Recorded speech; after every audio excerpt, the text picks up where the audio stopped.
All right, we're in front of Simulated Universe, and I do want to give you guys my general tips for Worlds 2 all the way up to 6. I've cleared out all of them myself. I have done Worlds 3 Stage 2 or Difficulty 2 in case you're interested. And ultimately, I have some advice that I think is better for individuals who are under leveled. If you're at level, you can still use these, but you don't have to rely on them. First and foremost, I do want to clarify a lot of what you can get through and a lot of content that's going to especially apply to you later on in World 5 and World 6 is going to rely heavily on the blessing you choose and specifically the path resonance. If you have Yanxing, Blessing of Remembrance is probably going to be the best one for you, at least early on, specifically because it allows you to ignore a lot of boss mechanics like Svarog, for instance, or Kafka if you don't choose Blessings of Abundance. Remembrance's entire kit revolves around freeze, and I know a lot of enemies have freeze resistance. However, with this specific buff and this specific blessing, you can stack a bunch of remembrance blessings that rely on you having freeze and disassociate and a bunch of damage over time, and then reduce their freeze resistance. This unspeakable shame, in tandem with Shudder as an ultimate experience, does entirely assist in boosting your ice damage. I know Yanxing is a character who a lot of individuals don't have, so if you don't have him, ignore this. Don't go with Blessings of Remembrance. It's not worth it for the vast majority of you. Now, for any individual who's later on, whether you're fighting Kafka or whether you're in World 6, the blessing I will always recommend to any of you is Blessings of Abundance. It is the best one overall, especially if you're underleveled, because the immense amount of healing keeps you alive. I would primarily recommend getting an Nana first just because it constantly heals you over time. Pairing that with Annika, which removes all debuffs. This applies essentially to the healing that you actively tick on, meaning this applies as a whole to your R skill or your ability that you actively choose for your path resonance. This is great for Kafka. This is great for any boss. I would recommend pairing it with Reign of Truth just for the additional HP, especially for your healers. You can then pick on Aversion to Suffering. Once you have enough to collect those 2 buffs, I can say comfortably get any path points you want. If you lack crit, Hunt is always a great path blessing to pick up. I then recommend if you have the option and ability to, get the Hunt or Destruction paths with Universal Heat characteristic and then Doomsday. Specifically because you're going to need the attack and damage buff overall just to get through the content. Once you have the survivability, you can focus entirely on damage. Damage over time works great, but for that path, you would just want Nihility. But that's enough about the path resonances. Let's actually talk about each of the worlds. So World 6 is probably where a lot of individuals get stuck at. I personally did too, just because this boss is absolutely awful to deal with. Now, if you have Zayla, you can go ahead and use her. She's perfectly fine here. And I'm gonna move on to World 5 and 4 later on. Now, this is the team I ran. If you don't have Bailu, you can instead swap her out for Natasha, and don't put Tinyun. Instead, use Asta. Asta is great for breaking any fire resistances. Natasha is actually going to be really useful for Bronya because it doesn't say it here, but the boss summons Bronya, and you have to deal with that. And honestly, I would say if you're in that second phase and Bronya's there, focus down Bronya first before going for the actual boss.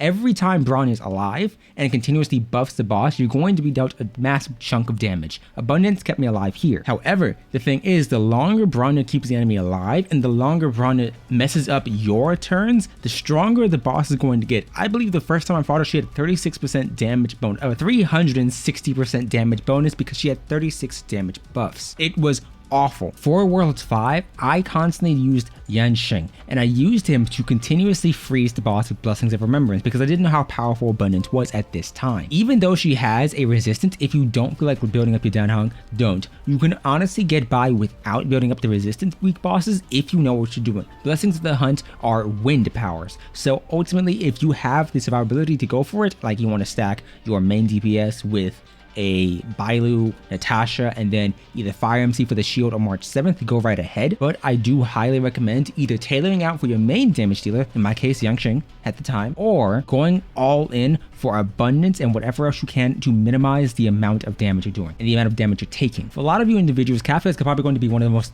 difficult bosses to face off in the Simulated Universe. This is because she essentially relies on you having the Soothed, which removes a debuff ability on your Natasha, and then your March 7th also needs the exact same Purify.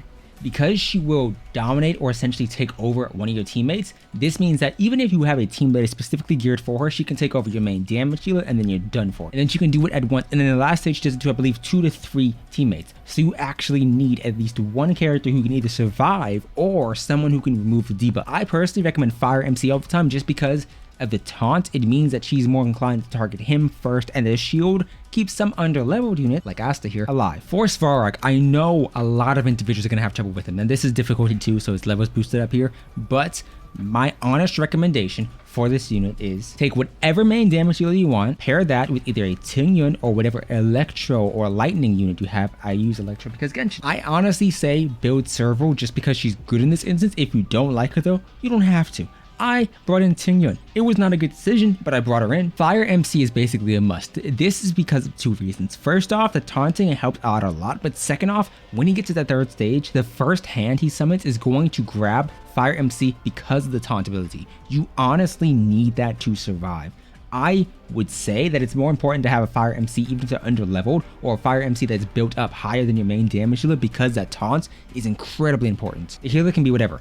Bailu is obviously best because of the Electro weakness or Lightning weakness, but Natasha works great too, especially if you're planning on using the Soothe, which can be great for any number of these bosses here. In this instance, I can say pick whatever blessing you want. You can go with Freeze. I didn't this time. Instead, I actually went with, I believe, Preservation and the Hunt because of the wind resistance, but it's up to you. I think the only time the blessings really matter is the last stage, World 6, or World 5 with Kafka. Curios are another thing, and honestly, I'd say because of the RNG nature of all this, I can actually legitimately recommend Big Lotto. Galactic Big Lotto is great for starting out your runs, and because you already have to destroy a bunch of objects, the scissors that give 3% damage on them is great. Now, the personal ones that I always picked up were Space Time for the extra Eidolon, alongside the Parchment, which starts out your opponents at 30% less health. This Doctor's Robe is great for any damaging based path, whether that's Hunt, Preservation, whatever. It's honestly really good. Pretty much everything else is up to you.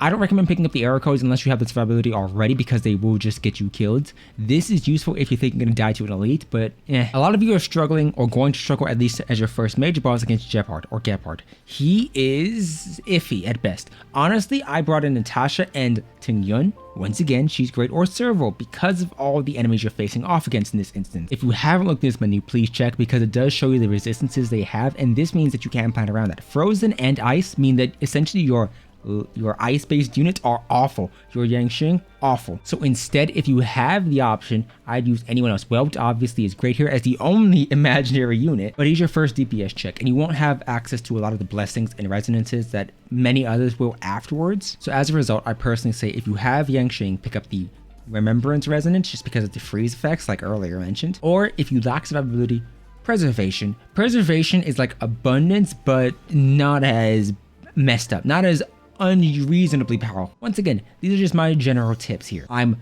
adventure rank or trailblaze level 41, so I've cleared all of these out, and I do have fully built characters. So these may work for me, but just as a full disclosure thing on where I stand currently, I'm using the Lycone you get from Herder Store. It's at Superimposition level 4 because I didn't need the others. I built up Yangsheng fully. He's using almost full 5-star gear, and he's at Eidolon 1. He was at Eidolon 0 when I actually went through the initial stages of it. Bailu was not used until World 6. Zayla I didn't use. I didn't use Zayla until World 6 as well. She's using only Silence Remains, and she's Eidolon 2. But for her relics, it's just 2 5-star pieces. Nobody else is really fully built on my account as of yet. I do think if you lack the main damage dealers, you can do this. It just relies heavily. Asta is great for any fire weak enemy. I'd say then Serval is probably your best lightning enemy, or best lightning character. Quantum is iffy.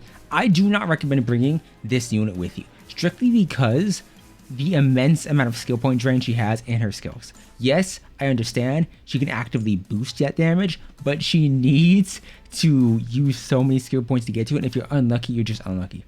However, she's your only quantum unit for a lot of you, and if that's the case, use her every now and again, but remember to keep in mind you don't need to actively have the boss's weaknesses. It just makes it way easier. But those are my general tips for you if you're having trouble with Universe or Simulated Universe. Difficult, you can clear it. I cleared it while underleveled. I now have the ability to clear it vaguely leveled. The bosses are the main issue, and if you can blitz through the content, I actually recommend Abundance and Preservation solely because of the amount of auto battling you can do until you get to the boss. And if you have Abundance and you have the survivability, you can auto like I did. Either way, I sim for Yangsheng. If you enjoyed this video, please consider leaving a like down below, and I'll see you next time.